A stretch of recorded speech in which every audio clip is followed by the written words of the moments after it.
Olá, pessoal.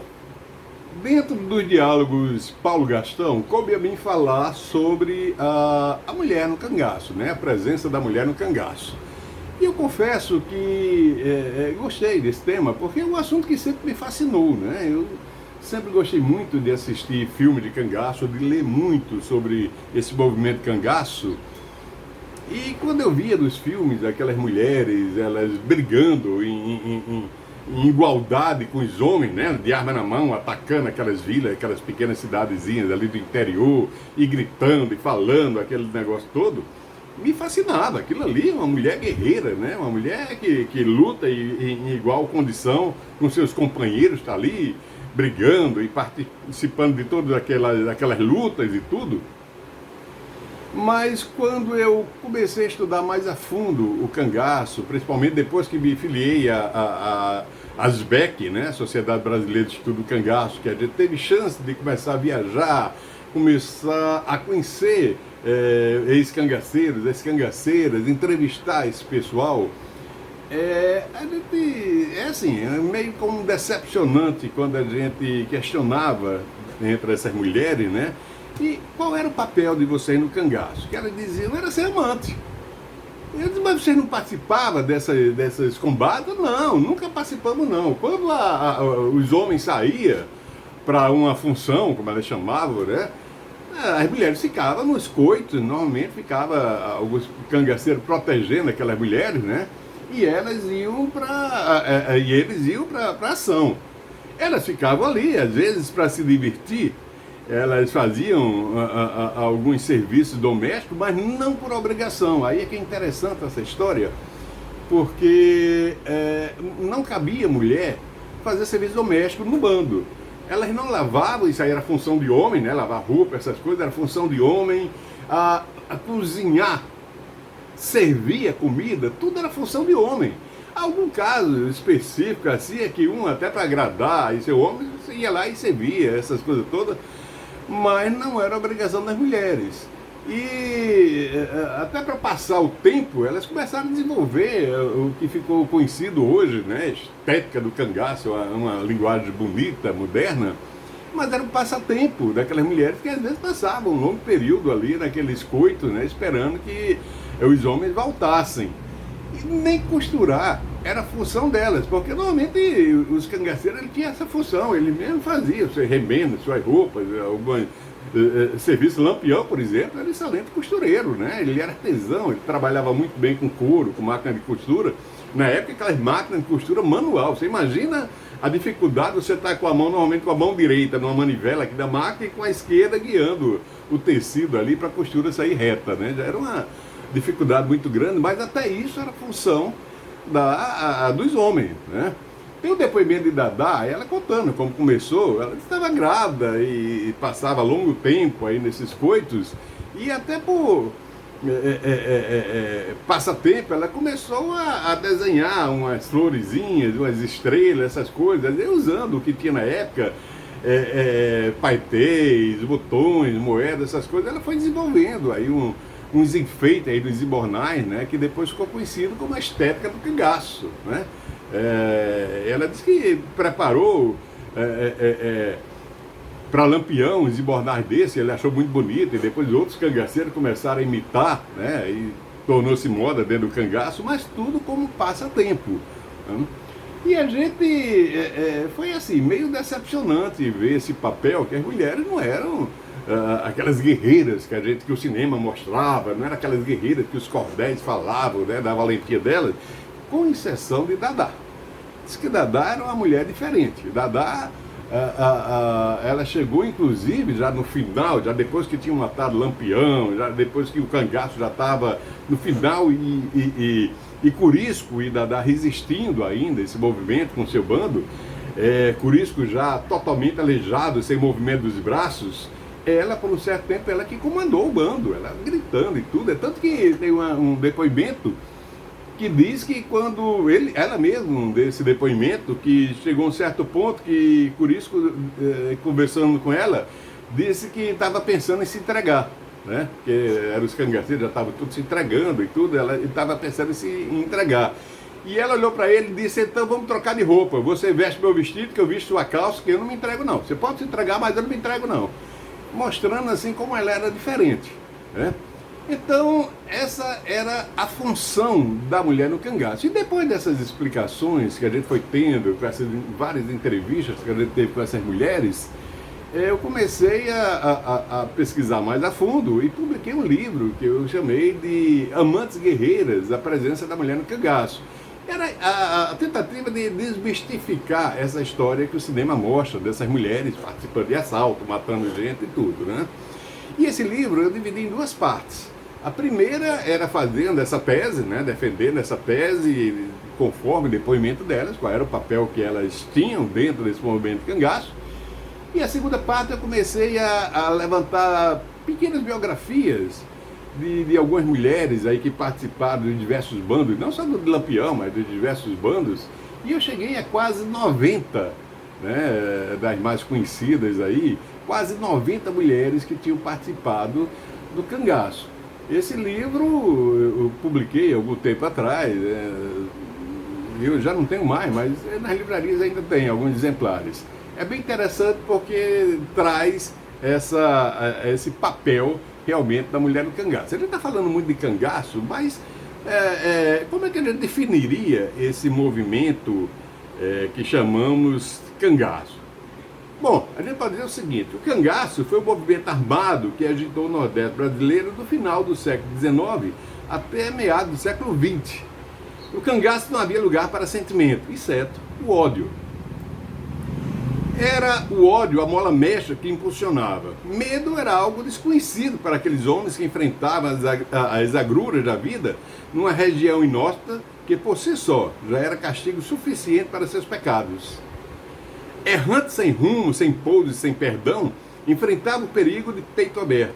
Perseguido sem descanso, tendo a morte como companheira constante, não sobrava tempo para outros sentimentos, só o ódio que os acompanhava até a morte. Em todo ataque, o que o bando fazia era comum se registrar, além de morte, roubo e destruição, cada estupro, né, praticado em moças e senhoras, muitas das vezes na presença dos pais e maridos, como um toque a mais de perversidade. O longo tempo passado entre fuga pelo mato, sem mulheres que satisfizessem as suas necessidades sexuais, contribuía para a prática dessa bestialidade. Mulheres no bando era coisa inaceitável, pois apenas teria um problema para eles. Era isso aí que eles diziam na época, né? Era visto até como um fator que acarretaria fraqueza nos cangaceiros, que teriam comprometido as suas habilidades nas fugas. Tinham ainda muitas superstições a respeito das mulheres. A presença do sexo feminino, para muitos, representava a fragilidade dos seus companheiros, os quais perderiam a proteção dos corpos fechados, pois acreditavam que a relação sexual neutralizaria o poder de muitas rezas e orações fortes, aprendidas durante anos e reverenciadas com fervor por seus possuidores.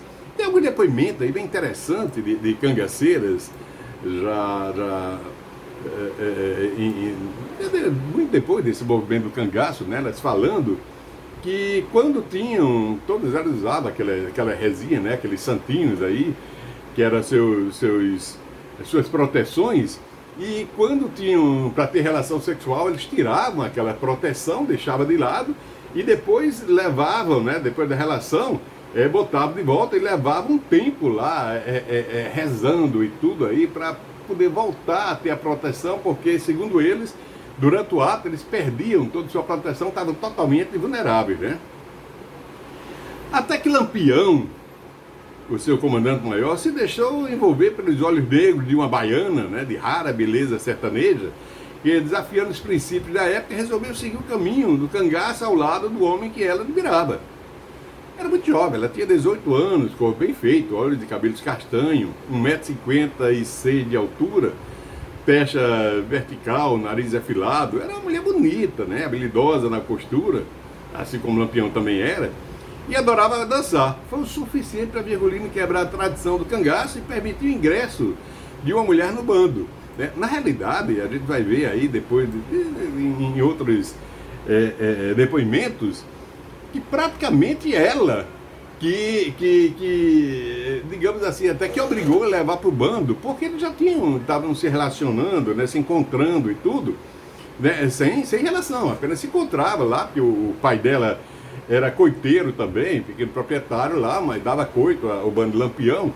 E a polícia, sabendo disso, começou a pressionar os pais dela, né? Ameaçando cadeia, da surra, aquele negócio todo. E eles acharam por bem mudar de cidade, ir embora para evitar uma desgraça aí da família. Mas ela disse, eu não vou. Se ele quiser, se Lampião me quiser ao lado dele, eu vou ficar com ele. E assim fez. Foi que ela botou na cabeça do Lampião, ou você me leva para o bando, ou eu vou embora com meus pais. E aí ele decidiu levá-la para o bando, né? E a partir daí houve a introdução da mulher no cangaço. Ela se chamava Maria, né? Como tantas outras da região. Era Maria Deia, como era conhecida, Maria Gomes de Oliveira, como foi batizada, ou Santinha, como Lampião sempre a chamou. Maria Lampião e Dona Maria, como os companheiros de bando a denominavam, ou Maria Bonita, como ficou imortalizada pela imprensa da época. Esse nome, Maria Bonita, nunca foi usado por nenhum cangaceiro, nem por Lampião, por ninguém que se envolveu no movimento cangaço. Só a imprensa que se referia a ela como Maria Bonita. E Lampião, quando ele se juntou a Maria, ele abriu as portas para as mulheres do cangaço. Então outros companheiros também trouxeram suas amantes ou arranjaram para que os acompanhassem, né? Em pouco tempo, mulheres aderiram ao cangaço, o que fez com que suas excursions diminuíssem e permanecessem em coito e esconderijo se tornassem mais comuns, porque aí agora eles tinham companheira e tudo, já era um divertimento, né? Agora, com a presença das mulheres, o bando se tornou mais sedentários, né? E outra coisa, tem depoimentos aí que depois da presença da mulher no cangaço, eles também se tornaram menos violentos com relação a estupros, assim, porque não precisava mais, eles tinham companheiro esperando por ele, né? Quase todos tiveram. Algumas foram por amor, imagine, né? Se apaixonava por aqueles cangaceiros. Agora você imagina uma situação, numa época que mulher sertaneja, ela era muito limitada aí suas ações. Por exemplo, quando chegava uma visita na casa de uma dessas mulheres, elas não podiam permanecer na sala. Sala era para os homens, mulheres era para a cozinha. Então, às vezes, a mulher casada estava na sua casa, chegava uma visita, ela tinha que ir para a cozinha, só entrava na sala, se fosse para servir um cafezinho, servir uma água, resto, ela tinha que se retirar, porque a sala era para os homens, né? E de repente elas veem aquelas mulheres chegando, cheias de joias, roupas bonitas e tudo, gritando e falando, gesticulando assim, como o mesmo jeito dos homens, dando ordens. E era tudo que elas queriam, né? Elas queriam aquela liberdade. Então foi muitas se deixaram seduzir por essa maneira que as cangaceiras se comportavam e resolveram seguir esses homens, né? Então foi assim que começou todo esse envolvimento da mulher no cangaço, mas como a gente sempre fala, né? Não tinha essa função de realmente de estar participando de roubo. A gente não tem nenhum depoimento de uma mulher que tenha matado alguém. Então não tinha nem como incriminá-la por roubo ou por assassinato, porque isso não acontecia. Por isso que quando as que sobreviveram ao cangaço, né, passaram pouco tempo lá na cadeia e depois foram libertadas com a condição de elas saírem, irem para o sul e foram embora, e muitas sobreviveram e viveram. Uma coisa interessante é que essas mulheres viveram muito, né? A gente, quando essas mulheres que a gente conseguiu entrevistar, algumas com mais de 100 anos já de idade, né? Umas entraram muito jovens no cangaço, 16, 17 anos já estavam entrando no cangaço, mas mulheres com mais de 100 anos e dando depoimento, falando de todo aquele movimento, assim, com a memória privilegiada. Era muito interessante aí quando a gente encontrava com essas pessoas, né, para elas falarem aí o que era. E elas falavam assim também, o trabalho que foi a adaptação dessas mulheres no cangaço. Começou pela maneira de se vestir, né? Então, tiveram que... Os homens usavam aquelas roupas grossas, aquelas roupas de mesclas e tudo, e elas começaram a se proteger também, né? A mulher que não usava calça, na época não existia essa mulher usar calça, tinha que ser com aqueles vestidos, mas começavam a confeccionar, né, elas mesmas faziam, além daqueles vestidos grosseiros e tudo, começaram a fazer umas meias, que era praticamente era uma calça, né, de tecido justa, que cobria as pernas, os pés, as mãos também, faziam luvas daqueles tecidos, cobria as mãos, porque no mato ia se arranhando aqueles espinhos, né, da caatinga, ia ferindo suas mãos, suas pernas, e elas tinham que estar protegidas. Então começaram a desenvolver todo esse guarda-roupa, né, para poder ter condição de se deslocar naquele ambiente. Quando elas estavam nos coitos, estava mais segura, aqueles coitos mais seguros, que elas se sentiam mais tranquilas, elas relaxavam, já botavam uns vestidozinhos mais leves e tudo, mas em deslocamento era sempre aquelas roupas pesadas, cheias de embornais. E pior ainda era quando engravidava, que era muito comum, né? Que as mulheres eram amantes, realmente, né? Quando uma engravidava era muito complicado, porque não tinha aquela história, fulano tá assim, vamos mais devagar. Não, era o ritmo lá que o bando andava, fugindo, correndo, né? Trocando tiros aí com a polícia o tempo todo. Então elas tinham que se adaptar a tudo isso, principalmente nos partos, né? Os partos eram terríveis, não tinha parteira, não tinha médico, nada. As próprias cangaceiras, umas iam ajudando as outras ali nos partos, fazendo aquele serviço básico, né? E tem mais, as crianças não podiam permanecer no bando, porque era um alerta. Imagina uma criança chorando, né, num deserto daquele do sertão. Um choro de uma criança se ouve a quilômetros. Então não podia ter criança no bando, porque senão ia alertar aí as forças volantes que estavam atrás desses bandos, né? E a primeira providência, logo que elas tinham filho, era procurar um coiteiro, né, para entregar aquela criança, né? Ele não queria nem saber quem era um vaqueiro, alguém aí que pudesse criar aquela criança, eles entregavam.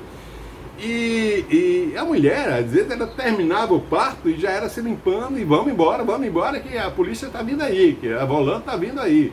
Então imagina, é por isso que a gente fala, esse meu livro lá, Amantes Guerreiras, porque eram as guerreiras, só não por estarem brigando e matando ninguém, mas só o fato de permanecer nesse ambiente já justificava, né, a sua fama de guerreira. Realmente foram muitas mulheres ficaram nessa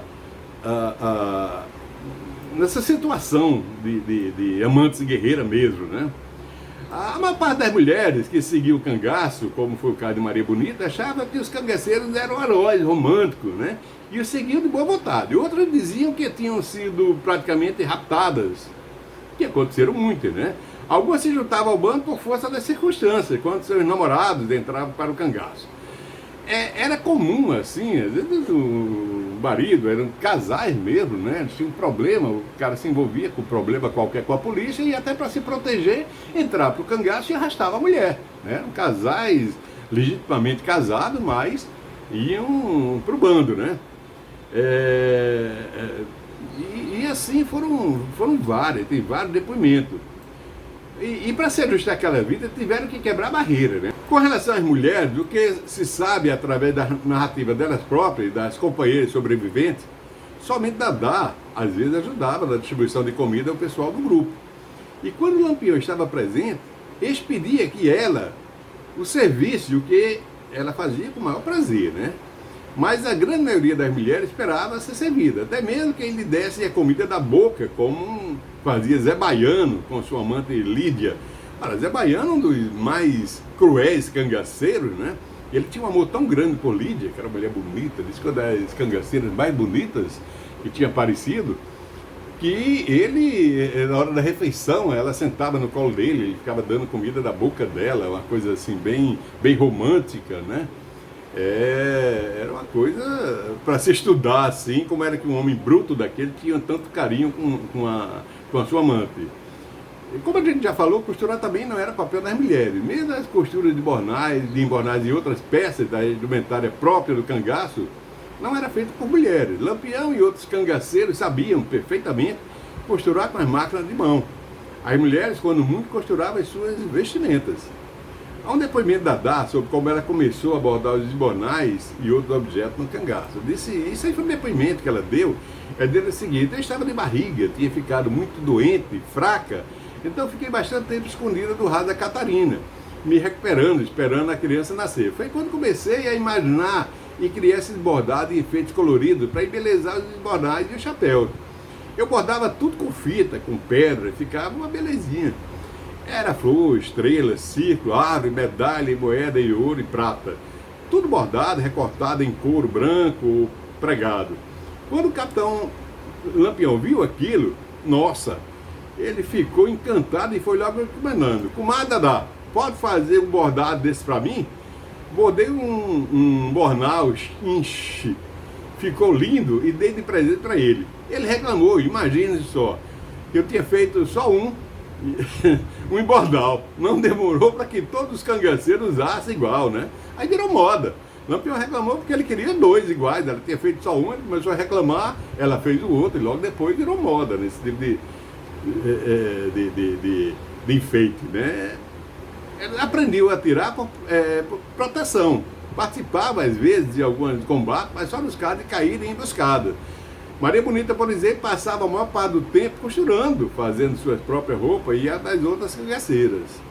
Tinha até uma máquina de costura manual que mantinha em um dos coitos, mas tudo como passatempo, né? Não era a obrigação dela essas coisas.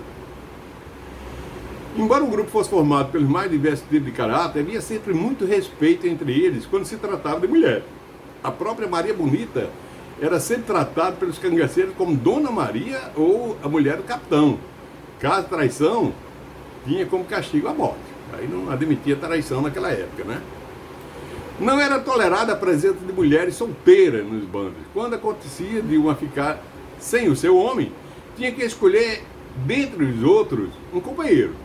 Caso a mulher não quisesse nenhum outro do bando, ou pior, se não despertasse o interesse de nenhum outro membro do grupo, acontecia isso também. Às vezes ela até queria, né, para permanecer no grupo, se juntar um homem ou outro, mas às vezes era muito feia e os homens não queriam. Então, era ruim para ela, né? Eles teriam que deixar o bando. Deixar o bando, vírgula, porque se sabe que eles tinham muito medo de uma mulher dessa ser presa, né? E confessasse aí os seus coitos. Então, normalmente, nesse caso, ele mandava matar realmente essas mulheres, né? Algum grupo, quando acontecia uma situação como essa, preferia, como eu acabei de dizer, matar a mulher, né? Temendo que a mesma fosse para revelar os pontos de coito do grupo. Na realidade, o principal papel da mulher no cangaço foi de ser amante. O escritor Antônio Amauri reforça essa tese com uma frase poética dizendo: flechadas por Cupido, ou propiciando ao Deus do amor o treinamento de sua pontaria no coração do seu eleito, elas ajudaram a tornar mais amena a existência dos cangaceiros no mundo das alpercatas fechadas, do chapéu de couro quebrado da testa e na nuca, as cartucheiras recheadas de balas de fuzil ou parabelo, dos punhais de 75 centímetros, dos bornais encruzados no peito, dos anéis vistosos, no mundo queimado pelo sol ardente, qual tocha de fogo, suspensa na vastidão do céu, com os bandacarus facheiros, chiques, coroa de frade, alastrando unha de gato, defendendo o solo, o mundo de invernos intensos, né? Com as chuvaradas transformando regos em riachos, riachos em rios, e rios em lençol infindável e intransponível. Foi essa a descrição que ele deu dessas mulheres. Era uma relação, na maioria dos casos, não havia amor, havia sim conveniência entre as partes, né? Isso foi bastante para muitos.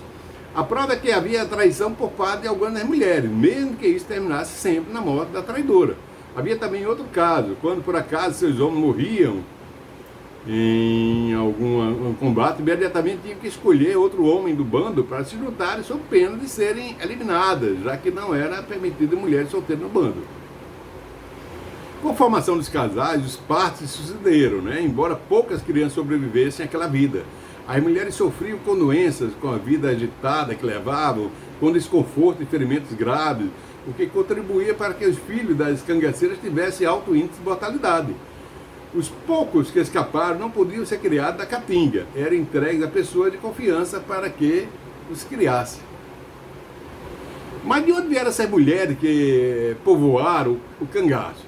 E quais as terras por elas visitadas? São perguntas que passamos a esclarecer agora nesse momento. Bom, a princípio podemos dizer que as terras do Rio Grande do Norte, Ceará e Paraíba nunca foram pisadas pelas mulheres do cangaço. Limitaram-se a percorrer as terras baianas, pernambucanas, sergipanas e alagoanas. Com relação ao local de nascimento, não sabemos de todas. Vamos, portanto, relacionando somente aquelas cuja origem já foram investigadas, né? O estado de Sergipe deu muitas mulheres para o grupo do Lampião, principalmente a vila de Poço Redondo. Essas mulheres se sobressaíam pela beleza e pela juventude. Era tão grande o número de pessoas que saíam dali para o cangaço, que alguns estudiosos brincam dizendo que se o cangaço durasse mais meia dúzia de anos, não teria sobrado mais nenhuma jovem ali, nem moço nem moça, iriam todos para o grupo. Uma coisa bem interessante é que a gente, numa viagem que a gente fez para Poço Redondo, na época Poço Redondo estava sendo, o prefeito lá era uma moça jovem, uma médica, né, bem jovem ainda, e de repente chegou um grupo de estudo, a SBEC chega lá, empolgada em estudar esse movimento cangaço lá na região. E eu me lembro que nosso saudoso Paulo Gastão, falando com a prefeita, disse: olha, nós temos que estudar a vida dessas guerreiras maravilhosas, essas mulheres fantásticas que participaram do cangaço. E depois eu conversando com o Paulo, disse: Paulo, a gente tem que ter cuidado de saber qual é a opinião das pessoas aqui do local, elas que perderam seus parentes, né, para o cangaço. Moços e moças aí, muitas famílias aqui perderam muitos jovens aqui para o cangaço. Então a gente está vindo de fora com a visão, né, essa visão que é comum de quem estuda o cangaço, se deixar levar por essa emoção dos cangaceiros, heróis, aquele negócio todo. Mas vamos primeiro sentir qual é a sensação que esse povo aqui de Poço Redondo tem com relação ao cangaço. E a gente chegou, no dia seguinte, a gente chegou numa propriedade lá, e conversando, e as pessoas da casa dele que tinham perdido, minha irmã foi pro cangaço e não sei o quê. Aí mostrou uma árvore que tinha sido distante. Tá vendo aquela árvore ali? Foi uma dessas bichas, pariu ali naquele canto, assim, com desprezo imenso, né? Tá vendo, Paulo? Não é essa sensação que a gente tem dessas mulheres guerreiras.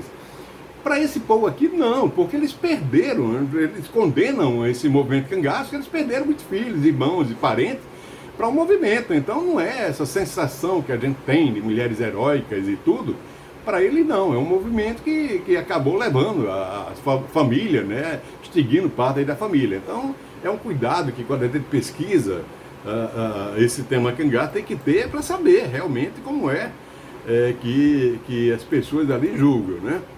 Aí a gente vê aqui de Poço Redondo saíram as cangaceiras acompanhando o cangaceiro criança, sua irmã Rosinha acompanhando Mariano, Sila acompanhando Zé Sereno, Adília acompanhando Canário, Adelaide acompanhando criança, Enedina, a única que acompanhou seu marido quando o medo abraçou o cangaço, sabendo que muitos outros tornaram-se esposas durante a vida de cangaceiro logo depois, mas Enedina nada, já era casada quando entrou para o cangaço, né? Maria Fernandes, que viveu pouco mais de um mês com Juriti, e Áurea, que acompanhou o Manuel Moreno, o baiano, né? Manuel Moreno da Bahia. O estado da Bahia foi outro que forneceu um grande número de mulheres para o cangaço, principalmente os municípios de Bebedouro, né? Paripiranga, Jeriboaba e Xorroxó. Aliás, foi esse estado que forneceu o nome máximo das mulheres do cangaço. Maria Bonita, filha do solo de Santa Brígida, da fazenda Bailhada de Caiçara. Maria deixou seu lar, sua família e seu esposo para seguir um sonho, né, ao lado do homem que escolheu para companheiro. E sim, e essa sim, a sua maneira, da sua maneira, né, amou esse homem, lhe deu uma filha e morreu ao lado dele. Dessa região era também Lídia, que se juntou a Zé Sereno, dos mais cruéis, dos cangaceiros, né? Florência, que acompanhou o Rio Branco, Otília, que foi a primeira companheira de Mariano, Bidia, que acompanhou o Volta Seca, Maria Juvina, que viveu com Pancada, Getrudes, que seguiu o Amás e o Beija-Flor, Durvalina, a amante de Virgílio, né? e Virgílio, cunhado Lampião. Leônida, apelidada de Lió, que não sabendo com quem vivia, que não sabemos com quem ela vivia, né? Moça que acompanhou Cirilo de Grácia, Lili, que acompanhou Lavadeira até a morte, que depois escolheu Moita Brava como marido, e que acabou, né, assassinada por infidelidade. Quitéria, que era amigada com Pedro Rocha, Lica, que acompanhou Passarinho, Sabina, que viveu com Mourão, Mariquinha, de Labareda, Neném, Luiz Pedro, Antônio Maria, mulher de Baliza, Inacinha de Gato, Eufrazina, mais conhecida como Florzinha, né, que foi uma das mulheres, foi uma mulher de muitos homens, mas que terminou como Saracuda, e ainda tinha Maria Isidoro, que se dizia baiana, mas que nada mais se conhecia sobre ela, né? De Alagoas era Laura, apelidada de Doninha, que acompanhou Boa Vista, Cristina, que viveu com português, e Sebastiana, que viveu com Moita Brava após a morte de Lili. Por essas regiões que saíram, foram dessas regiões que saíram as mulheres que viveram e participaram e fizeram a história de amor no cangaço, né? No livro citado, lá no Amantes Guerreira, nós, como já falamos, identificamos aí quase mais de 90 mulheres, né? E a gente aqui vai só dar um pouquinho aqui de cada uma das principais cangaceiras, né? Por exemplo, Adelaide criança entrou para o grupo de cangaceiro, do cangaceiro Mariano. Engravidando, veio a falecer do parto, juntamente com seu filho. É uma morte terrível, ela se torcendo de dor lá no tronco de uma árvore, né? E terminou morrendo ela, e o filho também nasceu morto já. Adília de Canário entrou para o cangaço com menos de 16 anos, influenciada pelo grande amor da sua vida, o conterrâneo e também cangaceiro Canário. Adília e Canário fizeram parte do bando Lampião e depois de Zé Sereno. Foi presa pela polícia, sobreviveu ao cangaço, né? Quando Canário foi assassinado, ela estava grávida, casou-se com o moço de Poço Redondo e teve filhos, desfrutando de uma longa e pacata vida. Morreu em março de 2002, né, com 82 anos de idade. Ana, de Jurema, estava grávida quando foram surpreendidos por uma volante. Ana foi ferida nos braços, né, enquanto seus companheiros fugiram. Ela foi levada presa para Quixabeira, para o povoado de São José, e depois seguiram até Salvador. Mais tarde voltou para a Baixa da Mata, onde nasceu seu filho José. E ficou por lá mesmo, né? Essa também sobreviveu ao cangaço. Ana de Labareda teve curta duração no cangaço. Passou 2 meses em vida errante com Labareda, até que esse resolveu se entregar à polícia. Ana o acompanhou até que o mesmo fosse preso e depois sumiu, né? Ninguém sabe aí para onde é que ela foi parar, ela não se entregou não. Sumiu, mas também nunca mais apareceu, nunca mais se soube notícia dela. Antônia Pereira da Silva, essa história é bem interessante, porque essa dona Antônia, a gente conheceu ela já com mais de 100 anos, lá em Paulo Afonso, né? Ela era a esposa do cangaceiro Gato, era casada realmente com Gato, e Gato se envolveu em umas confusões lá na cidade e foi para o bando do Lampião e levou a esposa, né? E era do bando Lampião mesmo. Eles passaram muito tempo lá com o bando. Só que um dia Gato chegou para ela e disse: Antônia, eu conheci uma prima e gostei muito dela, Inacinha, e vou trazer ela aqui pro bando, vou vir agora com vocês duas. E era um caso inédito, né? Naquela época o cara queria viver com 2 mulheres ao mesmo tempo no cangaço. Isso ia dar uma confusão danada. E ela se revoltou, disse: comigo não. E ele, na mesma hora, passou a mão na cara dela, que ela caiu estatalada no chão, e disse: você vai ter que aceitar, porque eu vou agora mesmo buscar ela. E saiu, foi buscar a Inacinha para morar com ele. E Lampião tinha visto essa cena e chegou para ela e disse: olha, eu nunca deixei mulher ir embora não, porque é uma fraqueza para o bando, mas se você quiser, eu não admito essa situação aqui, se você quiser ir embora, pode ir. Eu permito que você vá. E puxou um punhal, tá aqui. Se ele for atrás de você, pode meter o punhal nele, que eu lhe protejo. E ela foi, ela voltou lá para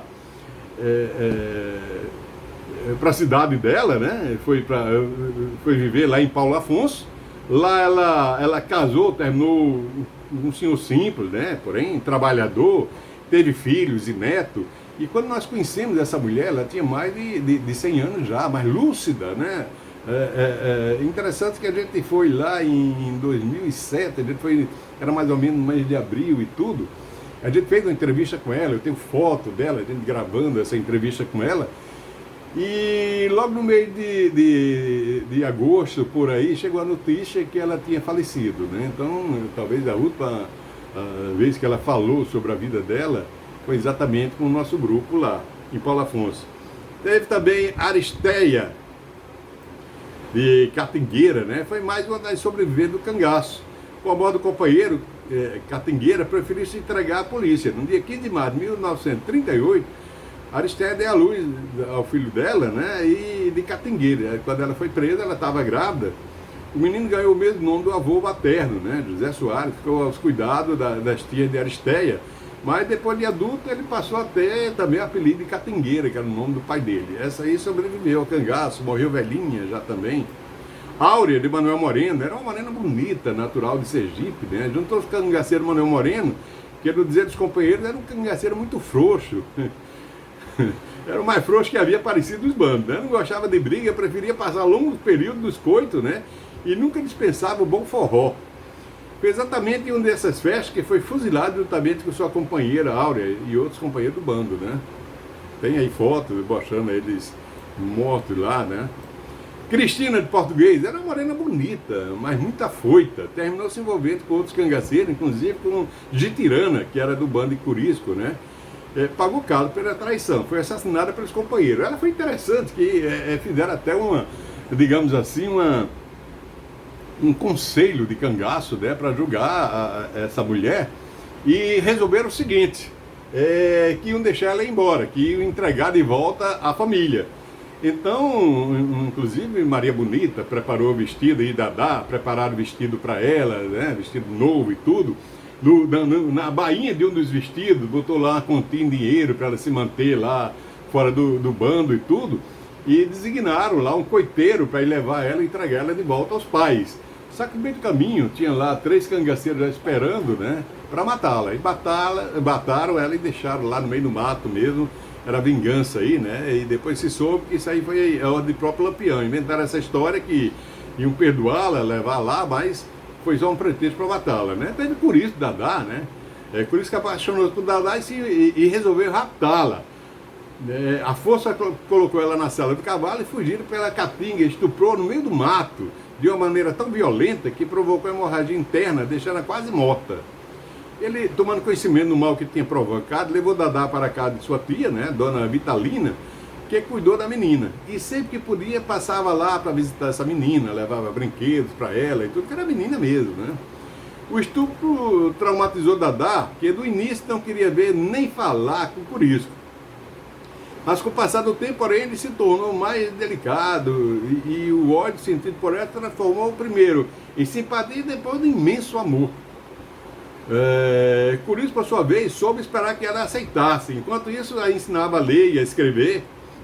E quando Lampião trouxe Maria Bonita para o cangaço, também permitiu que Curisco fizesse o mesmo com Dadá.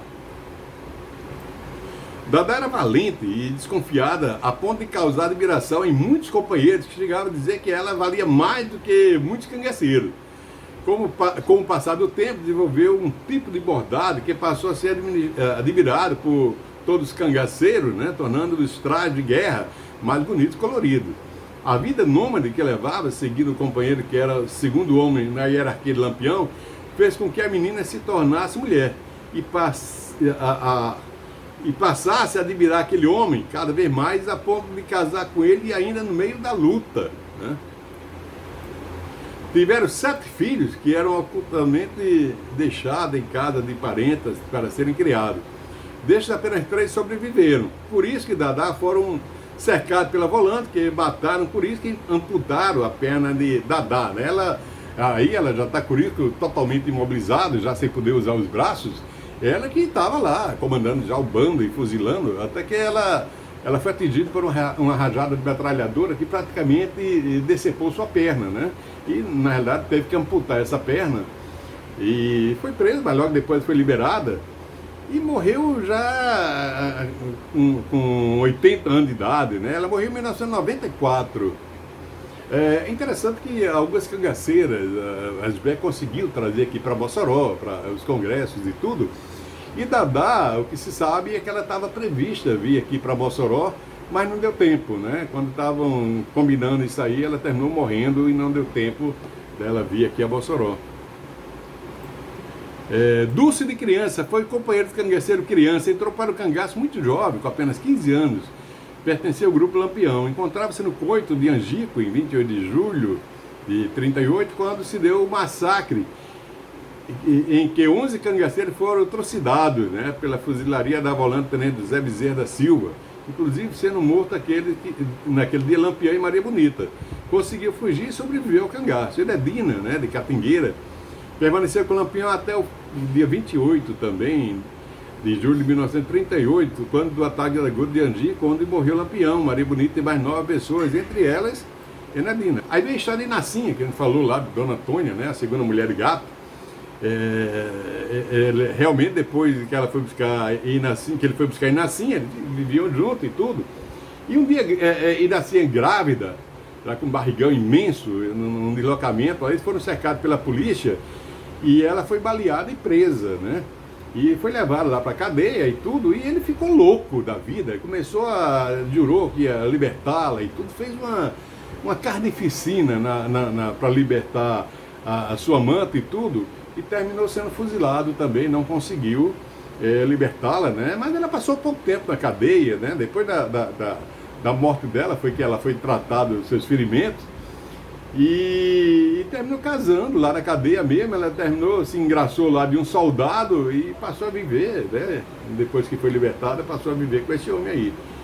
Líder Zé Baiano, outra que traiu o marido, foi morta paulada pelo ex-companheiro, né? Essa aí foi terrível a história, porque o amor que ele tinha por ela, aquele amor de sentá-la no colo, ficar dando comida na boca dela e tudo, quando descobriu a traição, ele pegou um pau e matou ela cacetada assim na frente de todo mundo. Ele até estourou a cabeça dela e tudo, e depois assim ele caiu por cima do corpo num lamento, num choro, que não se perdoava por ter feito isso, mas o machismo na época não permitia, né, que ele deixasse aquela mulher livre, porque foi uma traição para ele. Tinha que ser, traição se pagava com sangue, e ele matou ela paulada, assim, uma coisa terrível na época, né? E veio depois a Maria Bonita, né, que foi a primeira a entrar para o cangaço. E essa relação de Maria Bonita aconteceu, durou até a Grota de Angico, lá em 38, quando o bando foi massacrado, né? Tem muitas afirmações aí, inclusive de médico legista, que Maria, ela foi fuzilada, ela caiu por cima do Lampião, que já estava morto também ali, né? Mas diz que ela não morreu com essas balas, e mesmo assim, quando os soldados chegaram, decepá-la, né, cortaram a cabeça dela ainda com vida. E isso foi confirmado aí pelo legista que estudou as cabeças e tudo, né? E além disso aí, o corpo dela foi tirar o vestido dela e começaram a pegar pedaço de pau, introduzindo a vagina dela. Então fizeram coisas horríveis aí com o corpo já sem cabeça e tudo, e eles em cima, um bando de animal fazendo tudo isso aí com esse corpo sem vida, né? Uma coisa terrível. Então assim, era o que a gente tinha que falar sobre uma pequena explanação aí sobre essas mulheres que participaram desse movimento cangaço, né? Aqui a gente pensou só algumas das principais, mas como eu disse aí, a gente conseguiu nesse livro que eu escrevi, Amanda Guerreira, a presidente da Mulher de Cangaço, mais de 90 mulheres, minha biografia de mais de 90 mulheres que tinham participado desse movimento. Então, meus amigos, era isso que eu tinha para falar, né, nessa pequena explanação aqui. Espero que isso tenha contribuído aí para o conhecimento um pouquinho desse movimento cangaço e também a função dessas mulheres no cangaço. Então, até a próxima, se Deus assim permitir.